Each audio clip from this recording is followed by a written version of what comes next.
जय श्री सद्गुरुदेवाय नमः। जय श्री गणपति देवाय नमः। ओम सर्वमंगल मांगल्ये शिवे सर्वार्थ साधिके शरण्ये त्र्यंबके गौरी नारायणी नमस्तुते।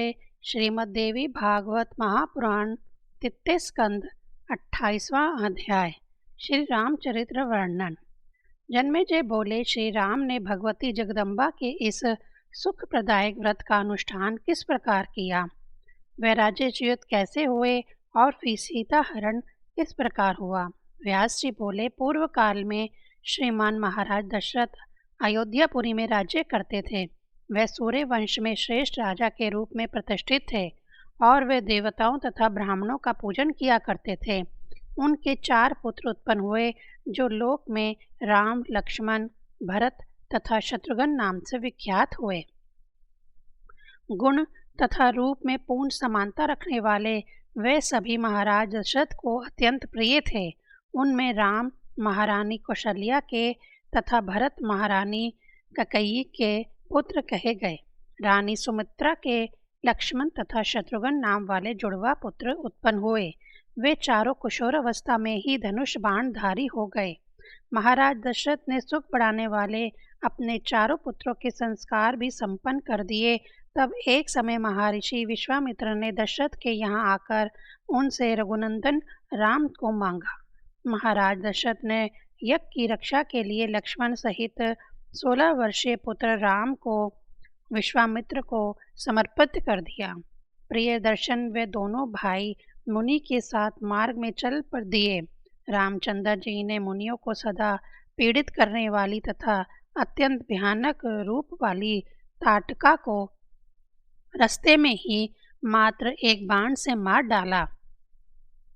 उन्होंने दुष्ट सुबाहु का वध किया तथा मारीच को अपने बाण से दूर फेंककर उसे मृत प्राय कर दिया और यज्ञ रक्षा की। इस प्रकार यज्ञ रक्षा का महान कृत्य संपन्न करके राम, लक्ष्मण तथा विश्वामित्र ने मिथिलापुरी के लिए प्रस्थान किया। जाते समय मार्ग में राम ने अबला अहल्या को शाप से मुक्ति प्रदान करके उसे पाप रहित कर दिया। इसके बाद वे दोनों भाई मुनि विश्वामित्र के साथ जनकपुर पहुंच गए और वहां श्री राम ने जनक जी द्वारा प्रतिज्ञा के रूप में रखे शिव धनुष को तोड़ दिया और लक्ष्मी के अंश से उत्पन्न जनक नंदनी सीता के साथ विवाह किया। राजा जनक ने दूसरी पुत्री उर्मिला का विवाह लक्ष्मण के साथ कर दिया। शील संपन्न तथा शुभ लक्षणों से युक्त दोनों भाई भरत तथा शत्रुघ्न ने कुशाध्वज की 2 पुत्रियां मांडवी तथा श्रुतकृति को पत्नी रूप में प्राप्त किया। हे राजन, इस प्रकार उन चारों भाइयों का विवाह मिथिलापुरी में ही विधि विधान से संपन्न हुआ। तत्पश्चात महाराजा दशरथ ने अपने बड़े पुत्र राम को राज्य करने योग्य देखकर उन्हें राज्य भार सौंपने का मन में निश्चय किया। राज तिलक संबंधी सामग्रियों का प्रबंध हुआ देखकर रानी कैकेयी ने अपने विषयभूत महाराज दशरथ से पूर्व कल्पित 2 वरदान मांगे। उसने पहले वरदान के रूप में अपने पुत्र भरत के लिए राज्य तथा दूसरे वरदान के रूप में महात्मा राम को 14 वर्षों का वनवास मांगा। कैकेयी का वचन मानकर श्री रामचंद्र जी सीता तथा लक्ष्मण जी के साथ दंडक वन चले गए। वहाँ राक्षस रहते थे। तदंतर पुत्र के वियोग जनित शोक से संतप्त पुण्य आत्मा दशरथ ने पूर्व काल में एक ऋषि द्वारा प्रदत्त शाप का सिमरण करते हुए अपने प्राण त्याग दिए। माता कैकेयी के कृत्य के कारण पिताजी की मृत्यु देखकर भरत जी ने भाई श्री राम का हित करने की इच्छा से अयोध्या का समृद्ध राज्य स्वीकार नहीं किया। उधर पंचवटी में निवास करते हुए श्री राम ने रावण की छोटी बहन अतिशय काम आतुर शूर्पणखा को करूप बना दिया। तब खरदूषण आदि राक्षसों ने उसे कटी हुई नासिका वाली देखकर अमित तेजस्वी राम के साथ घोर संग्राम किया। उस संग्राम में सत्य पराक्रमी श्री राम ने मुनियों का कल्याण करने की इच्छा से अत्यंत बलशाली खर आदि राक्षसों का संहार कर दिया। तत्पश्चात लंका जाकर उस दुष्ट शूर्पणखा ने राम के द्वारा खरदूषण के संहार का समाचार रावण से बतलाया। वह दुष्ट रावण भी संहार के विषय में सुनकर अत्यंत क्रोधित हो उठा और तब रथ पर सवार होकर वह मारीच के आश्रम में पहुंच गया। सीता हरण के उद्देश्य से रावण ने मायावी मारीच को असंभव स्वर्ण मृग बनाकर सीता को प्रलोभित करने के लिए भेजा। तत्पश्चात वह मायावी मारीच अत्यंत अद्भुत अंगों वाला स्वर्ण मृग बनकर चढ़ते चढ़ते सीता जी के सन्निकट पहुंच गया और उन्होंने उसे देख लिया। उसे देखकर देवी प्रेरणा से स्वाधीन पति का स्त्री की भांति सीता ने श्री राम से कहा, हे कांत, आप इस मृग का चर्म ले आइए। राम भी बिना कुछ सोचे समझे लक्ष्मण को सीता के रक्षार्थ वहीं छोड़कर धनुष तथा बाण लेकर उस मृग के पीछे पीछे दौड़ पड़े। करोड़ों प्रकार की माया रचने का ज्ञान रखने वाला मृग रूपधारी वह मारीच भी राम को अपने पीछे दौड़ता हुआ देखकर कभी दिखाई पड़ता हुए, कभी आंखों से ओझल होते हुए एक वन से दूसरे वन में बहुत दूर चला गया। राम ने अब उसे हस्तगत समझकर क्रोधपूर्वक धनुष खींचकर अत्यंत तीक्ष्ण बाण से उस कृत्रिम मृग को मार डाला। राम के प्रबल प्रहार से आहत होकर वह मरणोन्मुख मायावी तथा नीच मृग चीख चीख कर चिल्लाने लगा, हा लक्ष्मण, अब मैं मारा गया। उसके गगन भेदी चित्कार की ध्वनि को सीता ने सुन लिया। यह तो राम क्या पुकार है। ऐसा मानकर उन्होंने दुखी होकर देवर लक्ष्मण से कहा, हे लक्ष्मण, ऐसा प्रतीत होता है कि वे रघुनंदन राम आहत हो गए हैं, अतः तुम शीघ्र जाओ। हे सुमित्रा नंदन, वह तुम्हें पुकार रहे हैं, वहां शीघ्र ही पहुंचकर उनकी सहायता करो। तब लक्ष्मण जी ने सीता जी से कहा, हे माता, राम का वध ही क्यों न हो, मैं आपको इस आश्रम में इस समय आशाएं छोड़कर वहां नहीं जा सकता। हे जनक नंदिनी, मुझे राम की आज्ञा है कि तुम इसी आश्रम में रहना। उनकी आज्ञा का उल्लंघन करने में मैं डरता हूँ, अतः आपका समीप नहीं छोड़ सकता। हे शुचि समिते, वह मायावी भगवान श्री राम को बहुत दूर दौड़ा ले गया है। यह जान करके मैं आपको छोड़कर यहाँ से एक पग भी नहीं जा सकता। आप धैर्य धारण कीजिए। मैं तो ऐसा मानता हूँ कि इस समय संपूर्ण पृथ्वी लोक में श्री राम को मारने में कोई समर्थ नहीं है। राम के आदेश का उल्लंघन करके तथा आपको यहाँ छोड़कर मैं नहीं जाऊंगा। व्यास जी बोले, तत्पश्चात सुंदर दांतों वाली तथा सौम्य स्वभाव वाली सीता ने देव से प्रेरित होकर शुभ लक्षण संपन्न लक्ष्मण से रोते हुए यह कठोर वचन कहा, हे सुमित्रा तनय, अब मैं जान गई कि तुम मेरे प्रति अनुराग युक्त हो तथा भरत की प्रेरणा से मेरे प्रयोजन से यहाँ आए हो। हे कहू का धम, मैं उस तरह की स्वच्छंद स्त्री नहीं हूँ। मैं राम के मृत हो जाने पर भी सुख के लिए तुम्हें अपना पति कभी नहीं बना सकती। यदि राम नहीं लौटेंगे तो मैं अपना प्राण त्याग दूंगी, क्योंकि उनके बिना मैं विधवा होकर अत्यधिक दुखी जीवन नहीं जी सकती। हे लक्ष्मण, तुम जाओ या रहो, मुझे तुम्हारी वास्तविकता इच्छा का पता नहीं है। धर्म प्रयाण ज्येष्ठ भाई के पति आपका प्रेम अब कहाँ चला गया है। सीता का यह वचन सुनकर लक्ष्मण के मन में अत्यधिक कष्ट हुआ। रुदन के कारण रुधे कंठ से उन्होंने जनक नंदिनी सीता से कहा, हे भूमि कन्या, आप इस प्रकार के अति कठोर वचन मेरे लिए क्यों कह रही हो। मेरा मन तो यह कह रहा है कि आपके समक्ष कोई अनिष्टकर परिस्थिति उत्पन्न होने वाली है। व्यास जी ने कहा, हे महाराज जन्मेजय, ऐसा कहकर अत्यधिक विलाप करते हुए वीर लक्ष्मण सीता को वहीं छोड़कर चल दिए और अत्यधिक शोकाकुल होकर बड़े भाई राम को चारों ओर देखते हुए आगे की ओर बढ़ते गए। इस प्रकार लक्ष्मण के वहां से चले जाने पर कपट स्वभाव वाला रावण ने साधु वेश धारण कर उस आश्रम में प्रवेश किया। जानकी उस दुष्ट आत्मा रावण को सन्यासी समझकर आदर पूर्वक वन्य सामग्रियों का अर्घ्य प्रदान करके भिक्षा देने लगी। तब उस दुरात्मा ने अत्यंत विनम्र भाव से मधुर वाणी में सीता जी से पूछा, हे पद्मपत्र के समान नेत्रों वाली प्रिय, तुम कौन हो और इस वन में अकेली क्यों रह रही हो। हे वामुरु, तुम्हारे पिता कौन हैं और तुम्हारे भाई तथा पति कौन हैं? हे सुंदरी, तुम एक मूढ़ स्त्री की भांति यहाँ अकेली क्यों रह रही हो? हे प्रिय, इस निर्जन वन में क्यों रह रही हो? तुम तो महल में निवास करने योग्य हो।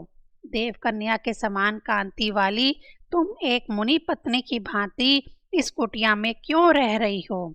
व्यास जी बोले, हे राजन, उसका यह वचन सुनकर विधे तनया सीता जी ने मंदोदरी के पति रावण को देववश एक दिव्य सन्यासी समझकर उत्तर दिया। दशरथ नामक लक्ष्मी संपन्न एक राजा है। उसके 4 पुत्र हैं। उनमें सबसे बड़े पुत्र जो राम नाम से विख्यात हैं, वह ही मेरे पति हैं। कैकेयी ने महाराजा दशरथ से वरदान मांगकर राम को 14 वर्ष के लिए वनवास दिला दिया।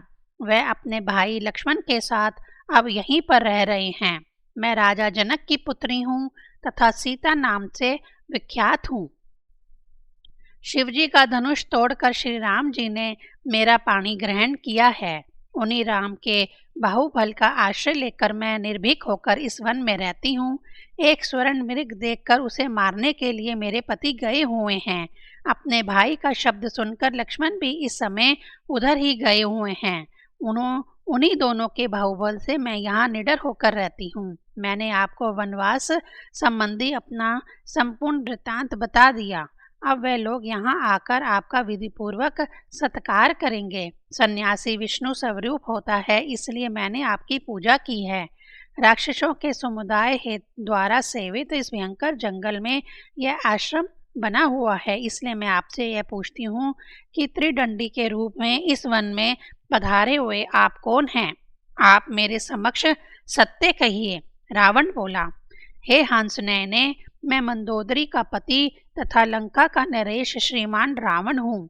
हे सुंदर आकृति वाली, तुम्हारे लिए ही मैंने इस प्रकार का वेश बनाया है।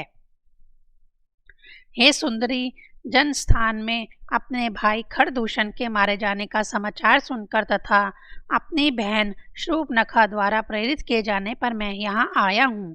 अब तुम उस राजेच्युत लक्ष्मीहीन निर्बल वनवासी तथा मानव योनि वाले पति को छोड़कर मुझ राजा को स्वीकार कर लो। तुम मेरी बात मानकर मंदोदरी से भी बड़ी पटरानी बन जाओ। मैं सत्य कहता हूँ। हे तनवग्गी, मैं तुम्हारा दास हूँ। हे भामनी, तुम मेरी स्वामिनी हो जाओ। समस्त लोकपालों पर विजय प्राप्त करने वाला मैं तुम्हारे चरणों पर पड़ता हूँ। हे जनक नंदिनी, तुम इस समय मेरा हाथ पकड़ लो और मुझे सनाथ कर दो। हे अबले, मैंने पहले भी तुम्हारे पिता जनक से तुम्हें प्राप्त करने के लिए याचना की थी, किंतु उस समय उन्होंने मुझसे यह कहा था कि मैं धनुष भंग की शर्त रख चुका हूँ। शंकर जी के धनुष के भय के कारण मैं उस समय स्वयंवर में सम्मिलित नहीं हुआ था। उसी समय से विरह वेदना से पीड़ित मेरा मन तुम में ही लगा हुआ है। हे श्याम नैनो वाली, तुम इस वन में रह रही हो। यह सुनकर तुम्हारे प्रति पूर्व प्रेम के अधीन हुआ मैं यहाँ आया हूँ। अब तुम मेरा परिश्रम सार्थक कर दो। 28वां अध्याय समाप्त। 29वां अध्याय। सीता हरण, राम का शोक और लक्ष्मण द्वारा उन्हें संतावना देना। व्यास जी बोले, रावण का कुविचारपूर्ण वचन सुनकर सीता भय से व्याकुल होकर कांप उठी। पुनः मन को स्थिर करके उन्होंने कहा, हे पुलस्त्य के वंशज, काम के वशीभूत होकर तुम ऐसा अर्नगल वचन क्यों कह रहे हो? मैं स्वरणी नारी नहीं हूँ, बल्कि महाराज जनक के कुल से उत्पन्न हुई हूँ। हे दशागंधर, तुम लंका चले जाओ, नहीं तो श्री राम निश्चय ही तुम्हें मार डालेंगे। मेरे लिए ही तुम्हारी मृत्यु होगी, इसमें संदेह नहीं है।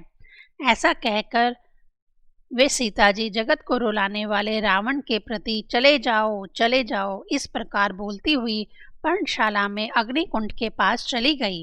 इतने में रावण अपना वास्तविक रूप धारण करके तुरंत पर्णशाला में उनके पास जा पहुंचा और उनसे भय से व्याकुल होकर रोती हुई इस बाला सीता को बलपूर्वक पकड़ लिया। हा राम, हा राम, हा लक्ष्मण, ऐसा बार बार कहकर विलाप करती हुई सीता को पकड़कर और उन्हें अपने रथ पर बिठाकर रावण शीघ्रतापूर्वक निकल गया। तब अरुण पुत्र जटायु ने जाते हुए उस रावण को मार्ग में रोक दिया। उस वन में दोनों में महाभयंकर युद्ध होने लगा। हे तात, अंत में वह राक्षस राज रावण जटायु को मारकर और सीता को साथ लेकर चला गया। तदंतर उस दुष्ट आत्मा ने कुरकुरी पक्षी की भांति कृदन करती हुई सीता को लंका में अशोक वाटिका में रख दिया और उसकी रखवाली के लिए राक्षसियों को नियुक्त कर दिया। उस राक्षस के साम दान आदि उपायों से भी सीता जी अपने सतीत्व से विचलित नहीं हुई। उधर श्री राम भी स्वर्ण मृग को शीघ्र मारकर उसे लिए हुए प्रसन्नता पूर्वक आश्रम की ओर चल पड़े। मार्ग में आते हुए लक्ष्मण को देखकर वे बोले, भाई, यह तुमने कैसा विषम कार्य कर दिया। वहां प्रिया सीता को अकेली छोड़कर तथा इस पापी की पुकार सुनकर तुम इधर क्यों चले आए। तब सीता के वचन रूपी बाण से आहत लक्ष्मण ने कहा, प्रभु, मैं काल की प्रेरणा से यहाँ चला आया हूँ, इसमें संदेह नहीं है। तदंतर वह दोनों पर्णशाला में जाकर वहां की स्थिति देखकर अत्यंत दुखित हुए और जानकी को खोजने का प्रयत्न करने लगे। खोजते हुए वह उस स्थान पर पहुंचे जहाँ पक्षीराज जटायु गिरा पड़ा था। वह पृथ्वी पर मृत प्राय पड़ा हुआ था। उसने बताया कि रावण जानकी को अभी हर ले गया है। मैंने उस पापी को रोका, किंतु उसने युद्ध में मुझको मार कर गिरा दिया। ऐसा कहकर वह जटायु मर गया।